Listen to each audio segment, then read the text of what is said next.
Standvaste. Standvaste radio. Voor u, voor jou, voor ons allemaal. Alright, en zo doen we het vandaag. Ik zei het al, we praten vandaag met politici. En ook met normale mensen die iets voelen met de politiek. Ik heb nu Radj Gangaram Panday. Radj, wie ben je eigenlijk? Ik ben een ondernemer, een jonge ondernemer.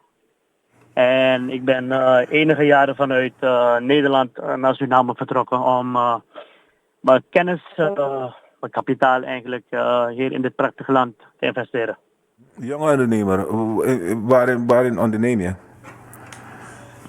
Onroerend goed, vastgoed, het verhuren van appartementen en import van bouwmaterialen. Mm-hmm. Je bent uit Nederland vertrokken, terug naar Suriname? Klopt. Ik heb mijn opleiding daar eigenlijk afgemaakt. Vervolgens wordt kapitaal opgespaard.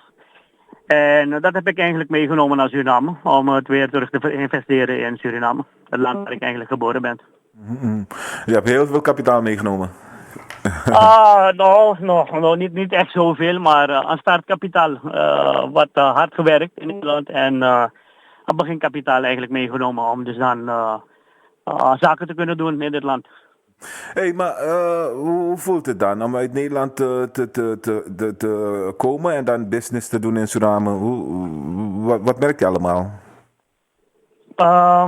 Eerlijk gezegd, 10 jaar geleden was het nog voor mij de moeite waard om te zeggen van investeer in Suriname. Langzamerhand moet ik wel toegeven dat ik even gas terugneemt en benieuwd ben hoe zaken eigenlijk in dit land verder zal aflopen. De investeringen zijn helemaal vastgelopen, gigantisch vastgelopen. Koopkracht is helemaal weggevallen. En als ondernemer denk je na van wat moet je nou gaan doen om het hoofd boven water te houden? Wat voor opties, wat voor mogelijkheden heb je? Hoe creatief mogelijk moet je kunnen zijn? Om toch wel te zeggen van ik wil doorgaan met ondernemen. En nu ben je in Suriname beland als jonge ondernemer uit Nederland. Hè? Waar van Nederland kwam jij? Ik heb in Breda gewoond. Okay, vervolgens ben ik verhuisd naar Den Haag. En van Den Haag uit naar Suriname. Oké, Breda, Den Haag, Paramaribo, ja? Absoluut. En je bent nu, zal ik zeggen, vastgoedmagnaat? Nee, nog lang niet. Dat is wel de intentie. Maar nog lang niet. Nog lang niet. En als ondernemer, man, beginfase. je bent ondernemer, je deelt in vastgoed. Dat wil zeggen dat je koopt percelen en verkoopt ze, je bouwt huizen en verkoopt die allemaal. Ja. Hoe gaat die business nu anno 2020? Zeer slecht. Zeer slecht. Surinamers hebben nauwelijks geld om een perceel te kopen nu. Er staan eigenlijk te bouwen. De bouwmaterialen die stijgen steeds met de dag. Men werkt met de koers. En dan is het dus dan begrijpelijk dat de materialen steeds gaan stijgen. Dus de gemiddelde Surinamer heeft de koopkracht niet. En die moeten dus dan gaan hebben van leengelden bij de banken. En de banken die zijn vrij moeilijk nu om geld ook uit te zetten. En uit te lenen aan de gemiddelde Surinamer. Men denkt 20 keer na voordat men een lening aan een gemiddelde doorsnee Surinamer uitgeeft. Dat is heel slecht voor jouw business dan?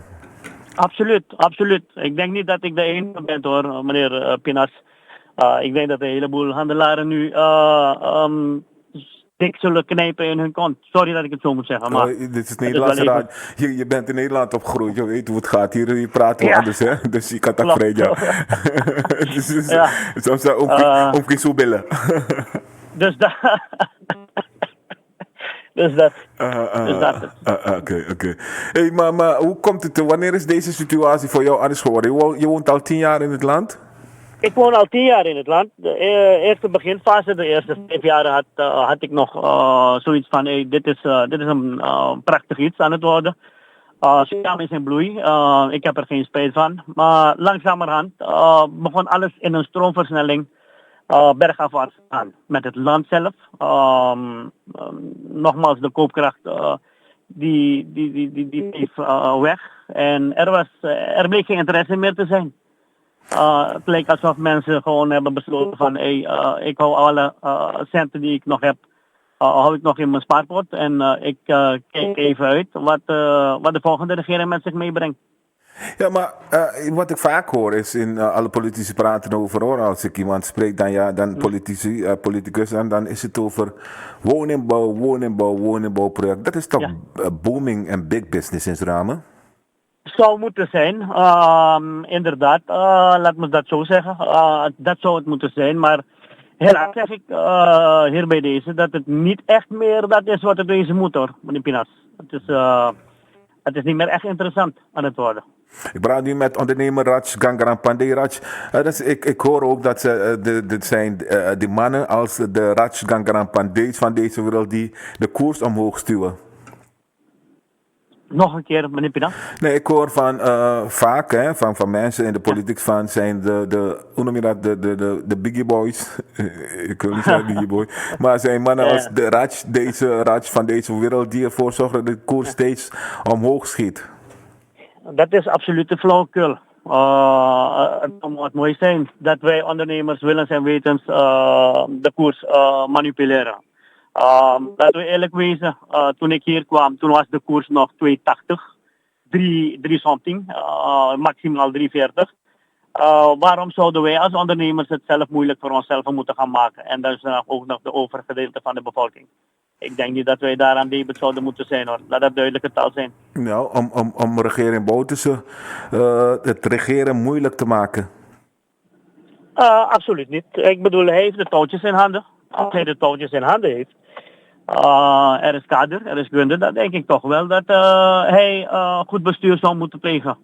Dus het ligt absoluut niet bij ons. Laten we eerlijk zijn. Oké. Je bent al 10 jaar in Suriname nu, hè? Vanuit Nederland naar Suriname gaan, diaspora, hè? Om business te doen. Hoe is het? Heb jij het gemaakt in die 10 jaren? Of was het dan een debakel? Het is een investering die je doet. En investering in vastgoed moet je niet echt direct over een jaar of 2 kunnen verwachten dat je daar de vruchten uit zult plukken. Je gaat wat geduld op moeten hebben, krachtig. Je maakt een bepaalde berekeningen. Je hebt een prognose dat je dus dan je kapitaal weer terug kan verdienen.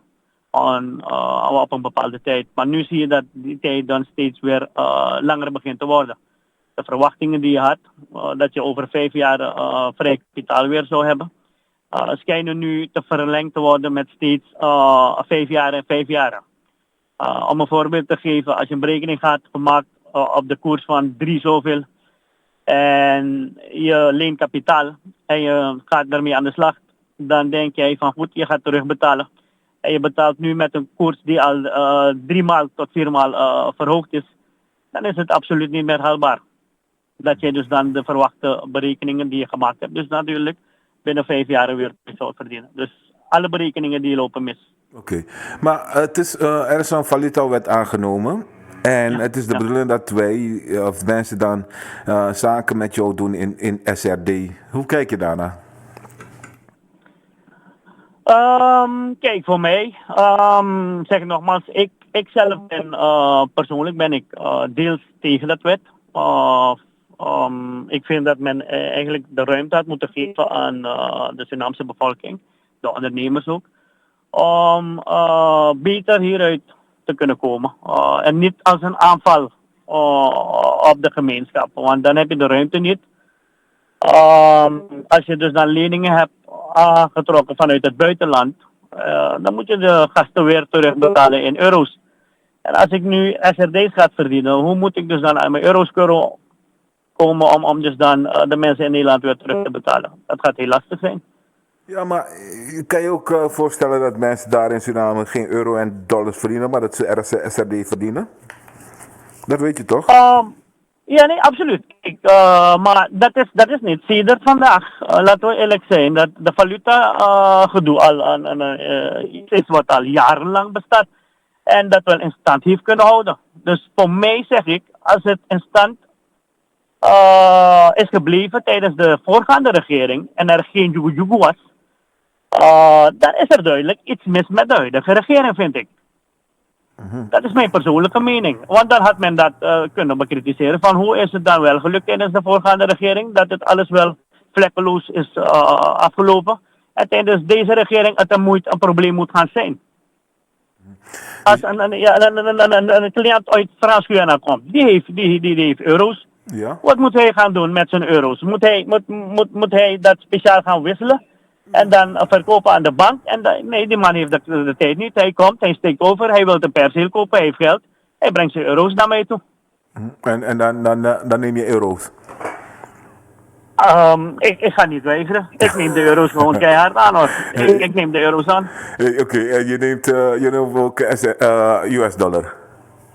Ik neem ook de US-dollars aan. Het is voor mij zijn het allemaal middelen die toentertijd al in oploop waren in Suriname. En ik zeg het nogmaals, ik vind het jammer dat men eigenlijk de valuta eigenlijk zodanig naar buiten brengt om daar een issue van te maken. Oké, maar als makelaar, hè, wat kost een gemiddeld huis in Suriname? Het hangt ervan af.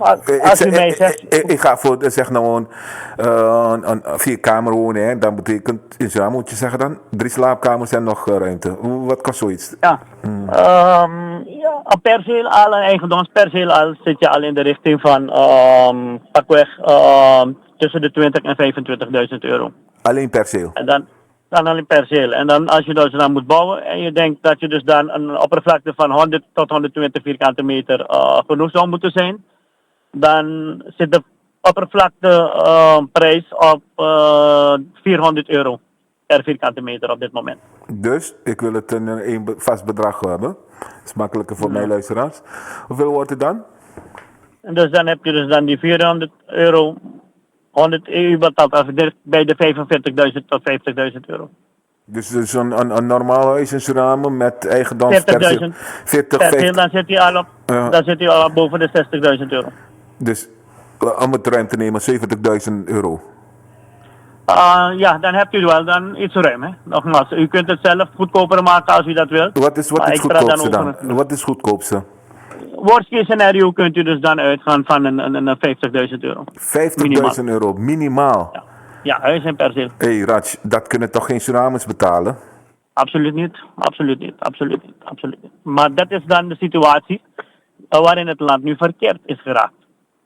Dat moet ook gezegd worden. Kijk, als de koers stabiel gebleven zou zijn en wij nog steeds de overgenomen koers zouden hebben, dan heb ik het over de koers van 3 zoveel, dan zou het redelijk haalbaar zijn. Toentertijd is het bewezen. Waarom zou het nu weer een feit moeten zijn? En als je snel voor mij berekent dan, hoeveel is 50.000 euro nu? Vandaag, as we speak, 16 mei. Geef me even een SRD. 50.000 euro. De koers staat nu op. De koers staat al op 20, mijn vriend. Die staat al op 20 op de zwarte markt. Wat is dat? Klaar, die stuk toch? Dan ga je tellen. Ik ben hier aan het rekenen, maar weet je, boy, ik heb zoveel aanvallen. Je gaat met een container met geld moeten rondlopen om een woning en een perceel op te kopen straks. Ik ben zo slecht in hoofdrekenen dat ik het niet snel kan. 50.000 maal 20 nou? Dus je gaat dus dan... Ja, klopt. Maal 20. Dat is 1 miljoen. Absoluut. Ja. Jezus. Dat is heel veel geld. Als je rekent dat de gemiddelde Surinamer 2.000-3.000 verdient. Dan zijn het toch de Surinamers die nog wat redelijk verdienen, ja. Maar je hebt ook Surinamers die hier 1500 SRD verdienen. Dus die gaan dus nog zeer moeilijk aan een perceel, laat staan een woning en een perceel aankomen. Maar zijn jullie niet om de normale man te helpen dan? Die gewone man te helpen? Als je 1500 verdient... Er is een alternatief. Wat is het alternatief? En dat is waar dat ze gewoon huurwoningen moeten gaan aannemen. Appartementen gaan huren, dat zijn de enige mogelijkheden. Doe je ook in appartementen verhuren? Ik doe dat wel, maar dan is het wel niet rechtstreeks via mij, maar dan wel voor derden. En wat kost zo'n appartement om te huren per maand? Gemiddelde appartement, inclusief licht en water, dan zit je al de kleinste op een bedrag van 950 tot 1000 SRD. En dat is wel haalbaar.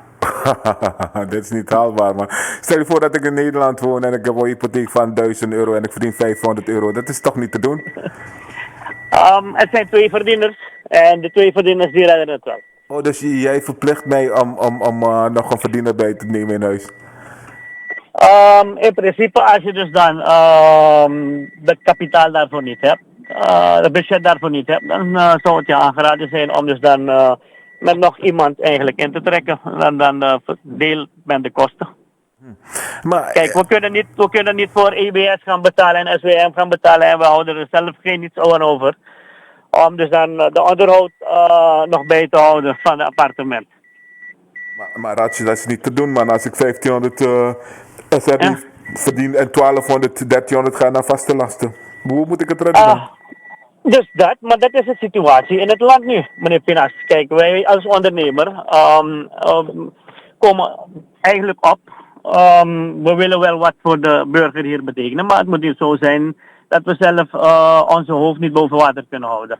We zijn geen sociale instellingen. Men moet dat ook begrijpen, we lenen gelden. En we moeten ook rentes betalen, we moeten de banken betalen. De banken die denken niet echt na van, meneer Radj die doet een goede job. Laten we hem een lening verschaffen zonder rente. Nee, dat gaat niet echt aanwezig zijn. Dus men moet ons ook begrijpen. We willen het wel zo laag mogelijk houden, maar we moeten ook een beetje kunnen leven daaruit. Het is bijna niet te leven als je het zo vertaalt. Absoluut niet. Absoluut niet. Absoluut niet. Hoe lang voel jij deze crisis al? Boy, ik ga eerlijk zeggen, meneer Pinas, het is de laatste 3 jaar in een stroomversnelling geraakt. Dus Kom niet door corona? De eerste 5 jaar. Komt niet door corona dus? Nee, absoluut niet, man. Kijk, laten we eerlijk zijn, meneer Pinas. De coronasituatie 2 maanden? is maar slechts 2 maanden aanwezig. En dit allemaal heb ik al een tijd zitten aanvoelen en meemaken. De corona heeft hiermee niets te maken. Het is misschien iets wat de laatste 2 maanden wel zwaar gaat tikken. Maar niet dat de corona de oorzaak is van dit alles. Laat dat duidelijk zijn. Duidelijk. En wat betekent dit voor jouw bedrijfsvoering? Heb je het over de huidige regeerbeleid of heb je het over de corona? Nee, corona heb je net gezegd van het is 2 maanden, je hebt het al 3 jaar moeilijk. Ja. Dus wat betekent het beleid dan, wat er gevoerd wordt in Suriname? Jij bent daar, je bent heel hoopvol, enthousiast uit Nederland vertrokken als diaspora om daar een bestaan op te bouwen. En nu, wat betekent het voor jouw bedrijfsvoering? Als ondernemer kijk ik uit naar een regering die toch wat meer kader heeft, transparanter is en zich richting de ondernemers wat meer gaat begeven.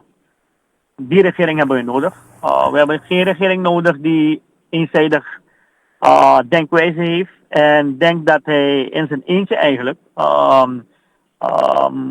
goed van te pas zal komen voor de bevolking. Wij als ondernemers helpen mee.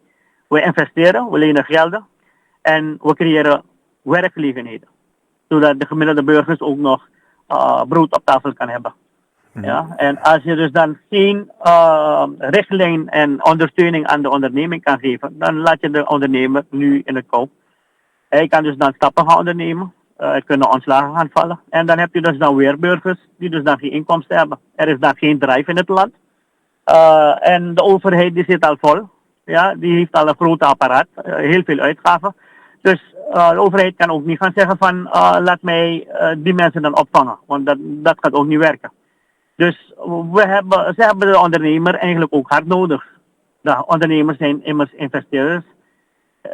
Werkgelegenheid, noem maar op, om een man kan je aandringen via de Maasai geleiding erop. Je klinkt niet alsof je super fan bent van deze regering. Nee, nou, maar niet dat ik geen fan ben. Ik zeg wel dat de huidige regering zeker een paar, laat me dat zo zeggen, ministers hebben die een goede job leveren. Maar het is niet de massa. Het is niet de massa, laat dat wel gezegd worden. En als het niet de massa is, dan is het een zwakke regering voor mij. Ik zie het als een elftal. Als Barcelona een elftal is die heel goede spelers heeft. En ik zie een coach die dus dan goede speler heeft geselecteerd. Dan ben ik ervan bewust dat Barcelona het ver zal schoppen. En Surinamers hier die zijn dol op Barcelona. Dan snap ik nou niet waarom ze die strategie dan niet kunnen toepassen. En zeggen van, hé, laten we een regering kiezen die dus dan wel een goede team op kan zetten voor het land. The right man on the right place. En zodat Suriname dus dan toch wel in een korte termijn grote vooruitgang kan gaan boeken. Frappant dat je Barcelona noemt. Ik denk, ja, waarom geen NAC Breda? Je komt toch uit Den Haag? Of Nee, absoluut nee. ADO Den Haag? Absoluut, nee. Maar goed, kijk, ten tijde toen ik in Nederland was, dan is het er absoluut een NAC Breda. Oké. Maar goed, ADO. ik zit nu in Suriname en dan moet ik met de flow mee kunnen gaan en zeggen van, hé jongens, we doen mee met Barcelona. Dus Binoet en Transi tellen niet meer in Suriname? Nog een keer? Binoet en Transi tellen niet meer? Ja, nee, zeker wel, zeker wel. Maar men heeft het vaker hier over aan Barcelona. Dan kijkt op tegenover een Barcelona. Nee, Binoet en Transi, voor mensen die dat niet weten, dat is de Ajax-Feyenoord van Suriname, Robin Hood Transvaal. Ja, toch? Oké. Klopt. Goed, Radj, mooi van jou te horen. Maar jij zocht contact met mij, hè? Waarom wil je in contact met mij komen? Ik luister vaker naar uw radioprogramma. En dat is meestal voordat ik naar bed ga. Dan moet je Cora, edit me wat je zo, dan heb je al een toffe dag gehad. En dan wil je kijken van welke gasten heeft meneer Pinas weer aan de lijn gekregen. En wat zijn de critics, de comments, wat men eigenlijk afgelegd richting uw station toe. En daaruit probeer ik dus dan het beste uit te halen. En ik neem dat mee. Positieve kritiek kan je altijd wat mee doen. En uiteraard zul je ook wel mensen hebben die dus dan wat negatieve kritiek zullen uiten. En dat gooi ik maar gewoon in de prullenbak. Mooi. Nee, maar jij zocht contact met mij voor iets anders. Ik zocht iets anders. Ja. Juist. Ja, dat was meer om iets wat Mali, de bekende Mali, real Mali eigenlijk, samen met mij had bedacht. Wij hadden iets opgemerkt en wij vonden dat niet goed. En dat is dat wij uit de kant van de huidige regering antwoorden kwamen van dat de Hindustanen eigenlijk racistisch bezig zouden moeten zijn tegenover de Maronbroeders. Wat absoluut niet de waarheid is. Men creëert en schept dat beeld. Wat hebben wij toen gedacht? We hebben gezegd van goed, luister, laten wij een nummer gaan schrijven. En Mali, aan jou dus dan de opdracht om dit nummer dus dan ten gehore te brengen.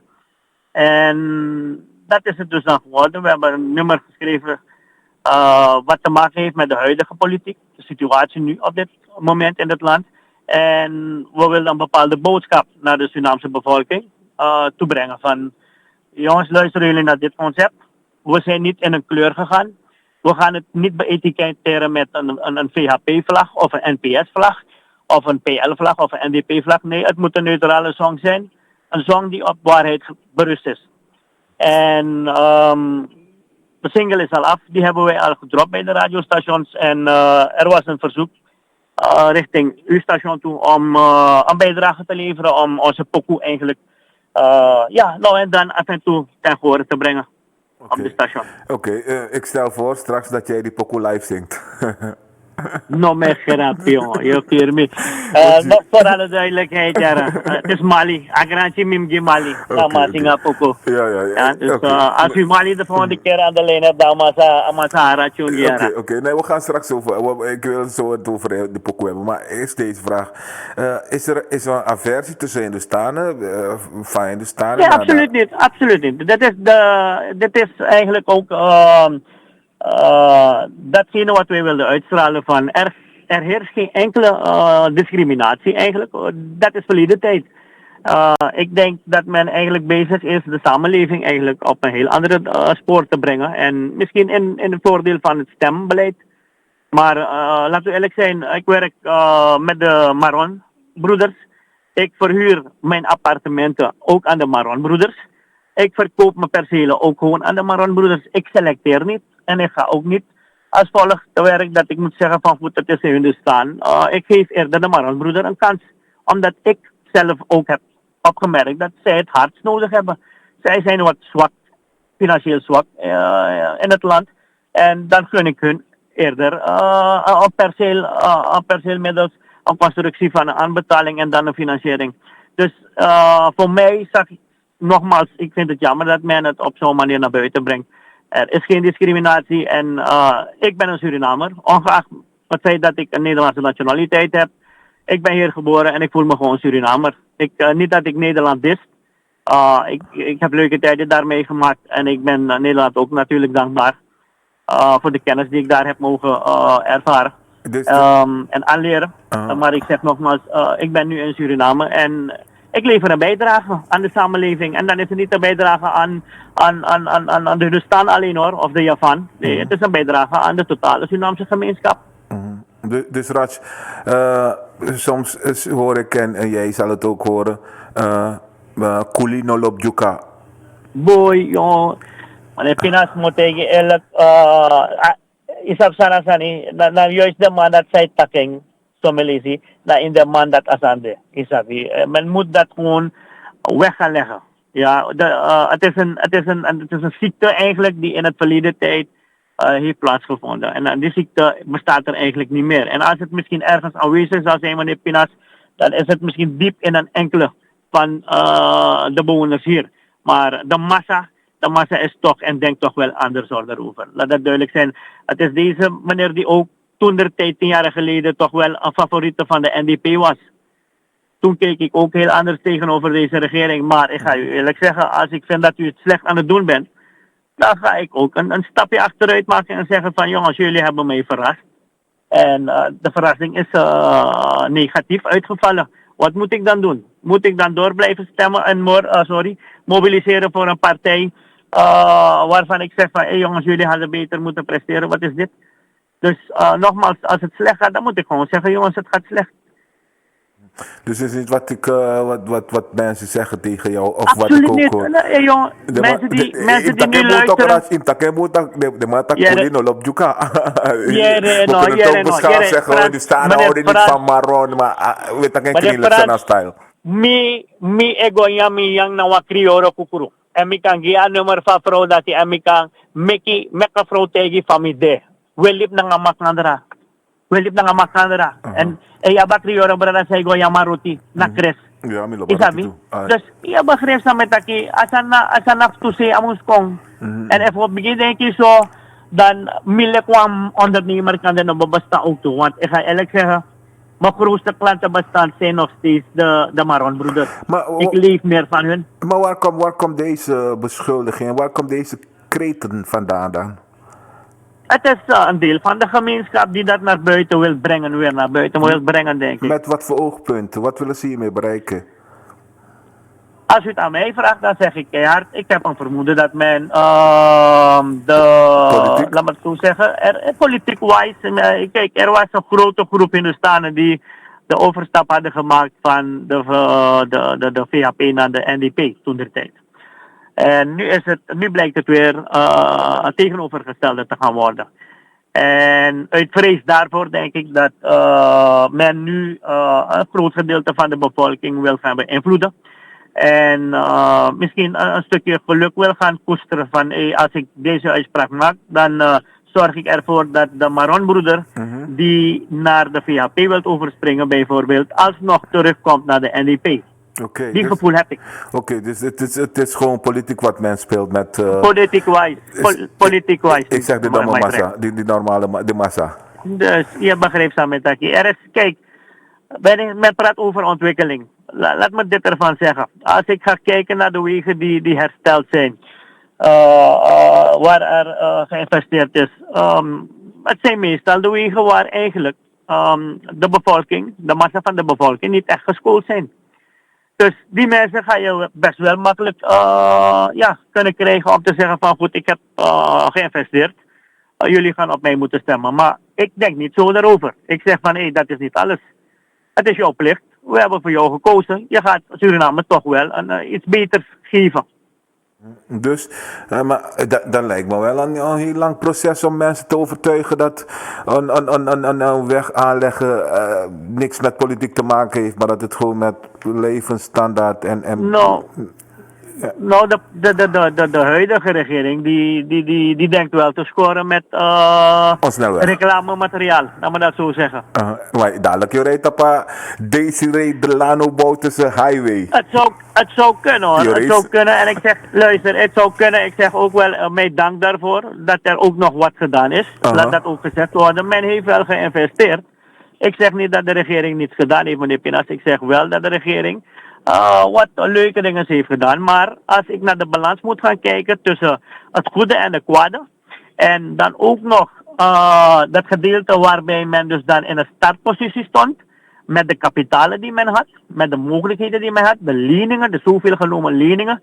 Als ik dat allemaal moet gaan optellen en ik zet het op een balans en ik moet de prestatie van de huidige regering nu gaan kijken wat men in ruil daarvoor aan de Surinaamse bevolking heeft gegeven, dan zeg ik bijna dat het voor mij nihil is.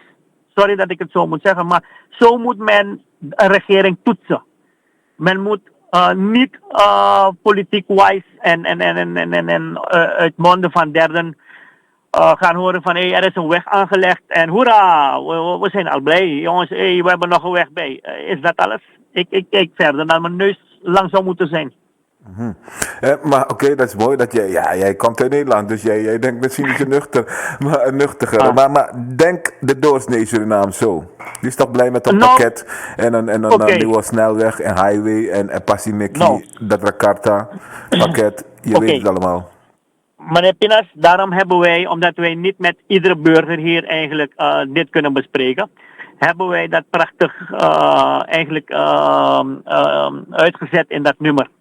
Waarin wij eigenlijk op een afstand de Surinaamse bevolking proberen bewust te maken van laten we even bewust gaan stemmen. Kijkt u niet naar A en B, kijkt u naar de realiteit en breng uw stem uit. En ik zeg nogmaals, persoonlijk vind ik dat de gemiddelde Surinamer zich wel makkelijk laat beïnvloeden. Ja. En ik denk meer dat men een partij gekozen heeft om één persoon. Ik zit me af te vragen van als die persoon afgelopen komt weg te vallen. Zal die partij dan gaan bestaan? En als die partij zou bestaan, wat voor chaotische partij het niet zou zijn? Dus ik heb dan liever de zekerheid in een partij die toch wel neutraal zou moeten zijn. En internationaal toch wel goed genoteerd zou moeten staan. Want men scheldt Nederland vaker uit. Sorry dat ik het zo moet zeggen. Ja hoor. Ik zit me af te vragen waarom men dat steeds doet. Het zijn toch onze broeders die in Nederland zijn. Het is toch deze Surinamer die naar Nederland geweest is. Die daar zijn opleiding heeft genoten. En dan zijn kapitaal heeft meegenomen hier naartoe. Om te investeren. Om een andere weer te laten eten en te drinken. En het is steeds weer uitschelden naar Nederland toe. Ik zit me af te vragen of dat zin heeft. Kunnen wij niet van die bakkers leren? Sorry dat ik het zo moet zeggen hoor. Waarom is die bakker nog mijlen verder dan wij Surinamers? Simpelweg omdat wij een heel andere kort denkwijze hebben. Nee, maar we hebben een heel andere denkwijze die beïnvloed wordt. Radj, de bakker is toch die kolonisator? Die moeten zo ver mogelijk van buiten de deur houden. Dan ga jij die rijdende trein hier niet krijgen. Die rijdende trein die ligt daar in die Bakra Kondre. Als jij zulke dromen wilt realiseren, dan ga jij die Bakra toch wel nodig moeten hebben hoor. Laten we eerlijk zijn. Ze zijn supergoed daarin. Ja. Dus als je wil dat Paramaribo niet meer onder water ligt bij elk klein regenbuitje, dan moet je de Bakras bij betrekken. We kunnen best wel van de blanke heren ook leren hoor. Sorry, asan anotak, we kos dema ala lazy, maar ze hebben ook goede dingen toch. Dema abonsani, dema investeren in UNO. UNO het zijn Surinamers daar die euro's versturen naar Suriname toe. De mensen kunnen zich daardoor ook onderhouden hier. Vooral rond deze moeilijke tijden. Toch, dus waarom steeds de kanon, skeltkanon richting Nederland? Ik snap het niet, meneer Pinas. Ik zou het echt niet snappen. Nee, ik wil jou vragen, waarom zijn jullie zo boos op Nederland en diaspora en steeds maar over kolonisator hebben? Dus, de nieuwe kolonisator zou China daar moeten zijn dan. Als ik het zo maar moeten noemen. Dat zou China moeten zijn. Dan zit ik me af te vragen waar de valuta nu naartoe gaat. Het zijn toch deze Chinezen? Dan may baya valuta, meneer Pinas. Dan may zijn valuta go naar China baka. Wat creëert die Chinees? Die neemt een Surinamer in dienst voor 2 weken. Die laat een andere Chinees naast hem zitten. Dan mij rij. Als Chinees leraar ook op, 2 weken, 3 weken, als Chinees leraar ook op, Amapura Saranamang. Maar ik zorg wel ervoor dat ik die Surinaamse broeder van mij een job blijf geven. En dan stuurt deze Chinees die valuta weer terug naar China. En dan heb je dus het geval dat je dus dan de schaarste gaat krijgen. Ik denk dat men het daar in die hoek zou moeten gaan zoeken. En niet de schuld steeds aan de ondernemers geven. Geef de schuld concreet aan de Chinese ondernemers. Nou, Dan kan ik het eens zijn. Nee, meneer Radj, dit heb ik nooit eerder gehoord. Wat ik hoor is dat de Hindustanen en de moneymangs die ervoor zorgen dat die koers stijgt. Dus jij zegt nu dat het de Chinezen zijn die dat doen. Laten we het nuchter bekijken hoor. Het zijn toch de Chinezen die de massa van de winkels hier hebben. Supermarktketens, houtexport, noem maar op. Het zijn de Chinese handelaren. De valutaopkoop geschiet massaal door hun. En laat de kleine man nu naar de supermarkt gaan. Hij kan zijn valuta gewoon daar kwijtraken bij die Chinees. Ondanks het feit dat het verboden is. Er is geen controle daarop. Dus laat men het goed gaan bestuderen hoor. Ik wil het niet bestuderen. Of zo. Nee, ik denk het niet. Nee, ik wil het niet bestuderen, maar nu je het zegt, dan denk ik, die 19 miljoen euro waarvoor het zoveel hijs daar omgemaakt wordt, die was onderweg naar China.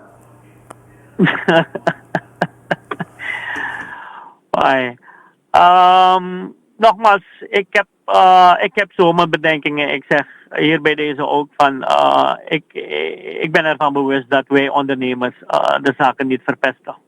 Er is een logische. Weet jij dat de eerste Suriname die deze opmerking maakt hier? Over de koers? Nog een keer. Ik zeg, weet jij dat jij de eerste Surinamer die deze opmerking maakt van... Misschien moeten we kijken of de Chinezen niet verantwoordelijk zijn voor die hoge koers. Maar het is de Chinees. Het is de Chinees. Het is dat mij wakap bij de Sampuro. Dat maar die massa. Hoeveel ondernemers heb je nu hier die Surinamers zijn en hoeveel Chinese ondernemers? Ga maar optellen en dan zal je zien dat de massa eigenlijk de Chinezen zijn. Zij doen de massa-import toch? En zij bepalen de koers. Zij bepalen deels de koers. Uiteindelijk gaan zij dus dan, niet dat zij de koers gaan bepalen, maar de koers wordt eigenlijk bepaald door een aantal factoren natuurlijk. Vraag en aanbod, dat is het enige wat ik weet. Absoluut, ja. absoluut. En als zij de massa zijn die dat gaan moeten opkopen, want we zijn een importerende land, ja, maar valuta van nodig. En als de staatkas zelf geen valuta heeft, de mannen valuta, dat ik ba. Dan kunnen ze geen interventie plegen op de markt. Op de valuta. Nou, dus dan wat gaat er dan gebeuren? Je hebt dus dan de cambiohouders. En dan gaan de cambiohouders nu zeggen van...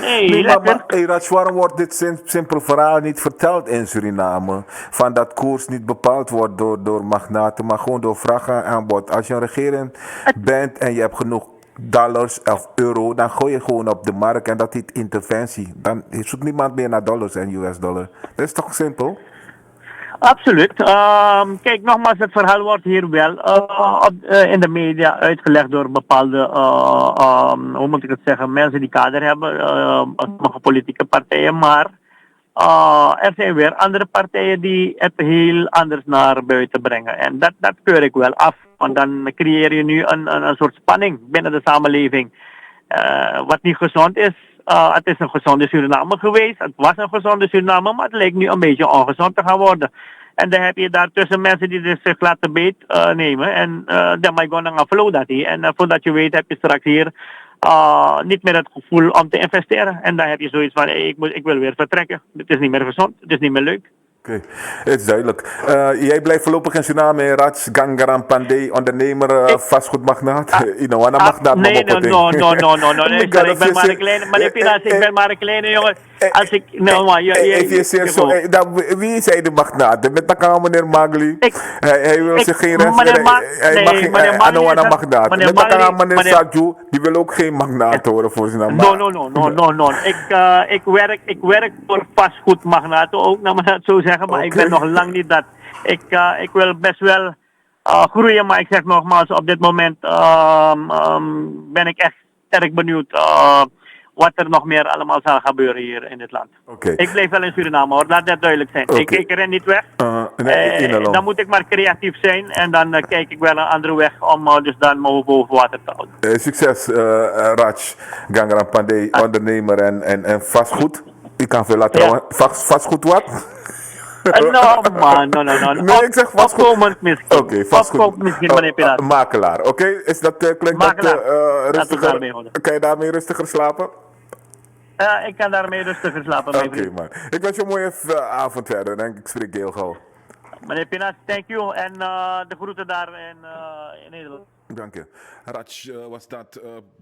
Ja, maar wil niet horen dat hij vastgoedmagnaat is. Maar ja. Je luistert naar Standvaste Radio. Heb je ons gemist? Check ons op standvasteradio.nl.